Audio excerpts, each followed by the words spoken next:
Yo, what's poppin', fam?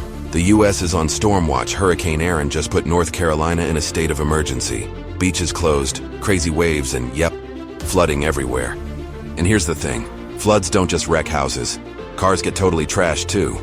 Water kills the engine, fries the wiring, and that nasty smell, yeah, it never leaves. But the real plot twist, a lot of these flood cars end up back on the market looking all fresh, until you find out they're basically ticking time bombs. Don't risk it. Before buying a used car, run it through Classic Decoder. You'll know if it's been through a flood or not. Stay smart, don't get stuck with a soggy ride. Check it with Classic Decoder first.